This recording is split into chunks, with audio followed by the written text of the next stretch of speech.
There is a specific hallucination that haunts high achievers, investors, and anyone trying to build a better life. It is the belief that there is a finish line. You have a number in your head right now. Maybe it is a net worth figure. Maybe it is a monthly revenue target. Maybe it is simply the day you pay off the mortgage. You tell yourself a very convincing story. When I get there, I will stop. When I get there, I will finally exhale. I will be enough. But history, psychology, and distinct patterns in behavioral finance tell us something very different. You get there, you pop the champagne, you feel a surge of euphoria that lasts anywhere from 4 hours to 4 days, and then, the silence rushes back in, the anxiety returns, and almost immediately, your brain does something cruel. It moves the goalpost. It recalculates. Suddenly, that number you spent a decade chasing looks small. It looks vulnerable. And you find yourself back at the start of the cycle, running just as hard, only now the stakes are higher. This phenomenon is why billionaires weep in therapy. It is why lottery winners statistically return to their baseline level of happiness, or unhappiness, within 18 months of cashing the ticket. It is why the modern economy is fueled not by needs, but by a profound, neurological inability to feel satisfied. We need to talk about the psychology of enough, because in the modern world, enough is not a metric. It is not a digit in a bank account. It is a neurological state that your brain is actively wired to prevent you from reaching. To understand why you can't simply decide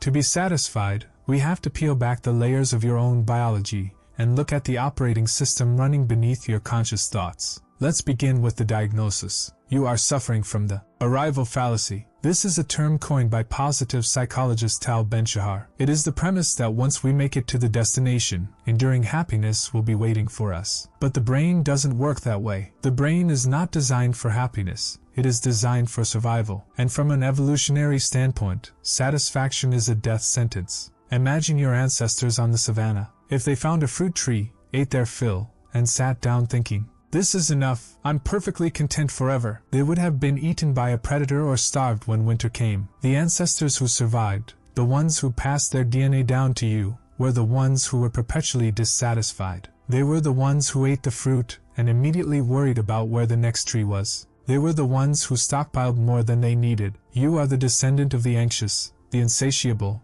and the paranoid. Your dissatisfaction is not a moral failing. It is a survival mechanism that has outlived its usefulness. This evolutionary drive manifests today as the hedonic treadmill. This is the observed tendency of humans to quickly return to a relatively stable level of happiness despite major positive or negative events or life changes. Think of it like a thermostat in your home. You have a baseline setting. When you get a promotion, double your salary, or buy that dream car, the temperature in the room spikes. You feel amazing, but eventually, the heater turns off, the house acclimates, the temperature slides back down to the baseline setting. This is why lifestyle creep is so dangerous. It isn't just that you spend more money, it's that the new luxury quickly becomes the new normal. The business class flight feels incredible the first time. The second time, it feels nice. The 10th time, it's just how you travel. And the moment you have to sit in economy again, it feels like a tragedy. You haven't gained happiness. You have simply raised the baseline cost of your own neutrality. But there is a deeper, chemical culprit at play here. It is the specific difference between the molecule of more and the molecule of here and now. We often confuse pleasure with satisfaction, but they are controlled by completely different neurotransmitters. The drive to accumulate wealth is fueled by dopamine. Dopamine is not the pleasure molecule. That is a common misconception. Dopamine is the molecule of anticipation. It is the fuel of desire. When you see the stock price climbing, or you look at the real estate listing, your brain floods with dopamine.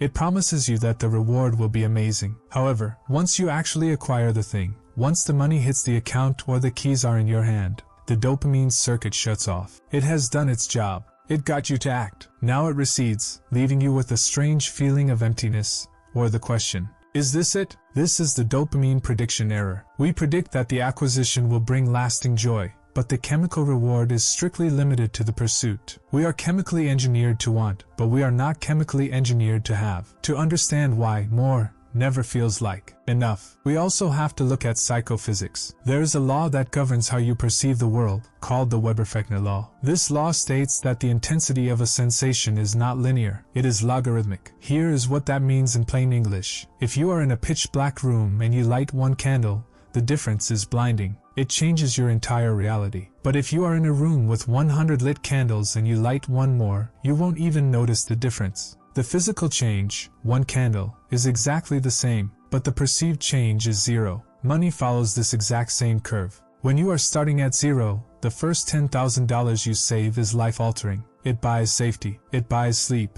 The psychological utility of that money is massive. But by the time you are a multimillionaire, an extra $10,000, the same amount that once saved your life, is now a rounding error. It is statistically invisible to your dopamine receptors. To get the same emotional hit, you need exponentially more. This creates a terrifying dynamic in the real world. To get the same emotional hit or sense of progress that you got from your first 100,000, you don't need another 100,000. You need 1,000,000, then you need 5,000,000, then 10. The cost of your satisfaction doesn't just go up, it compounds exponentially. You have to run 10 times faster just to feel the same wind in your hair. This explains the phenomenon of the unimpressed ultra-high net worth individual. You look at them from the outside and think, how can they not be ecstatic? They have everything. But from the inside, from the perspective of the logarithmic curve, they are experiencing a flat line. They are lighting a candle in a room that is already blazing bright, wondering why the darkness isn't retreating any further. But the math gets worse, because you don't just judge your wealth against your own history, you judge it against your reference group. This is known in sociology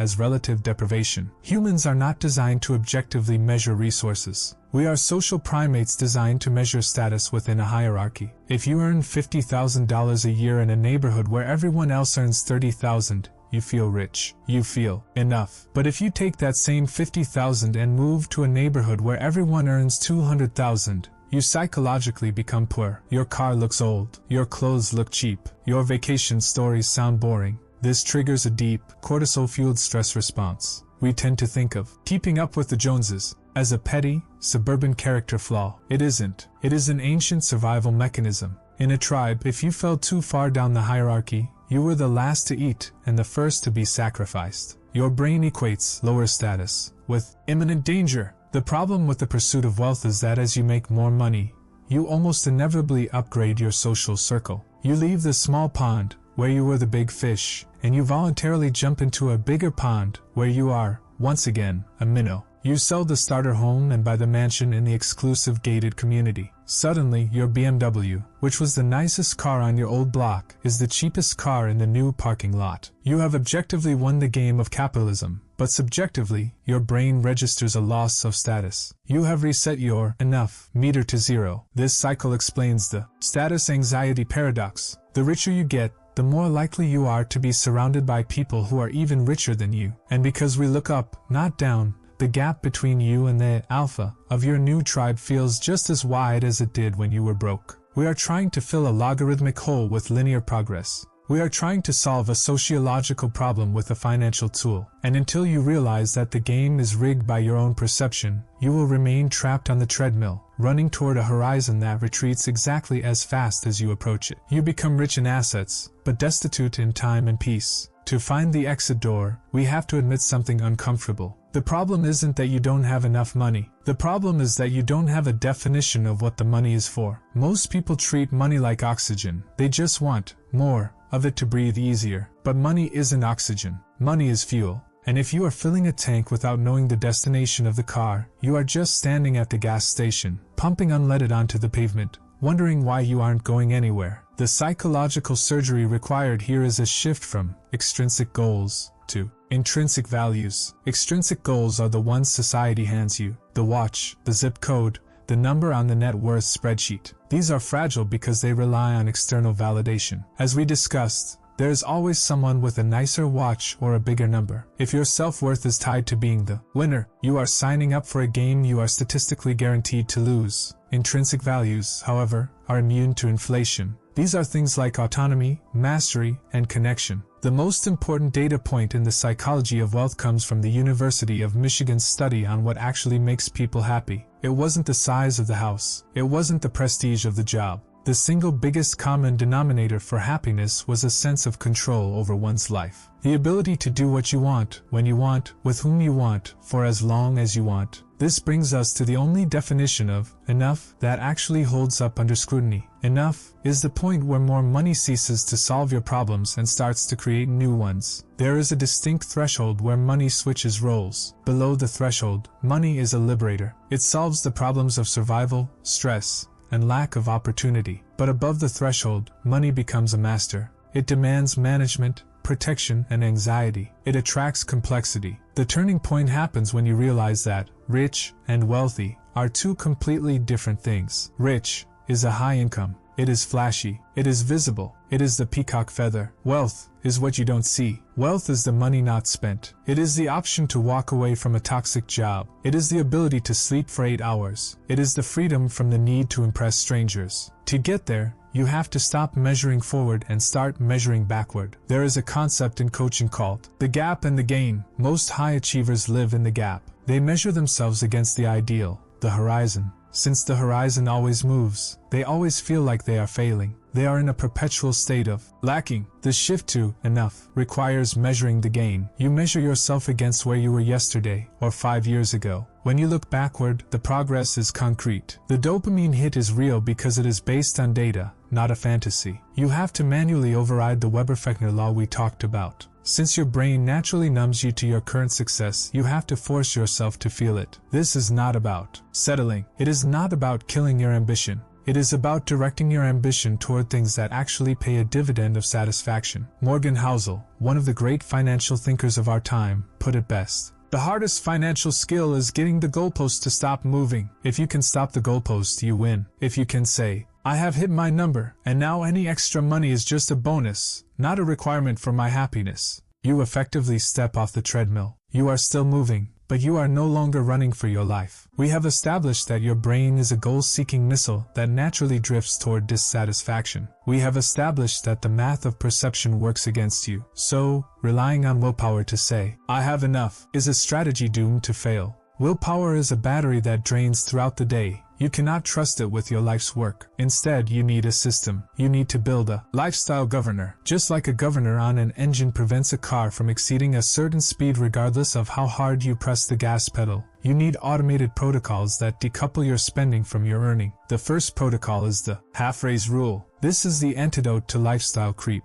The standard advice is, live below your means, but that feels like punishment. It triggers that psychological feeling of deprivation we talked about earlier. The half-raise rule is the compromise. Every time your income increases, whether it's a raise, a bonus, or a new client, you take exactly 50% of the new money and add it to your lifestyle. You get the nicer dinner, the better clothes, the slight upgrade. You feed the dopamine monster just enough to keep it quiet, but the other 50% vanishes immediately. It goes directly into buying your freedom. It goes into investments that compound. By doing this, you satisfy the psychological need for progress while mathematically ensuring that your savings rate accelerates faster than your spending rate. You are allowing yourself to feel richer, without actually pushing your finish line further away. The second protocol is the time cost calculation. We are conditioned to look at price tags in dollars, but dollars are an abstraction. The real currency of your life is time. When you are eyeing that $80,000 luxury SUV, do not ask, can I afford the monthly payment? That is the wrong question. The right question is, how many hours of my life do I have to sell to buy this metal box? If you make $100 an hour after tax, that car is 800 hours of labor. That is 20 weeks of sitting in meetings you hate. That is 5 months of missing dinner with your kids. Is the heated seat worth 5 months of your freedom? When you start pricing luxury goods in terms of life exchanged, the allure of the shiny object evaporates. You realize that enough stuff usually equals maximum time, but the ultimate resistance to finding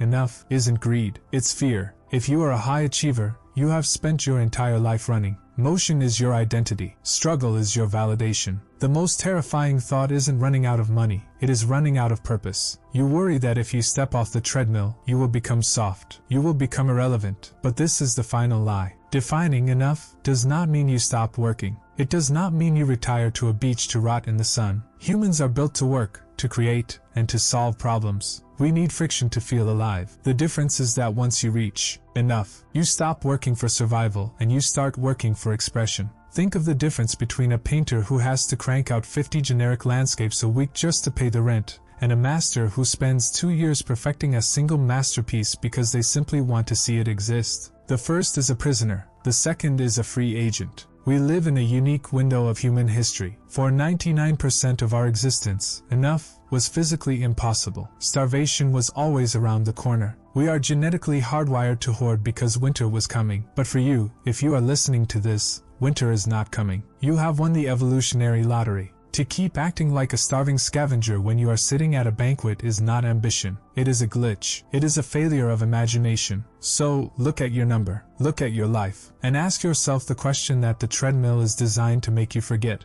If I already had enough, what would I do tomorrow? The answer to that question is your real life. Everything else is just noise. Go find that answer. And once you find it, have the courage to stop running, turn around, and finally walk through the door you built for yourself. Because the only thing worse than never reaching the finish line is running past it.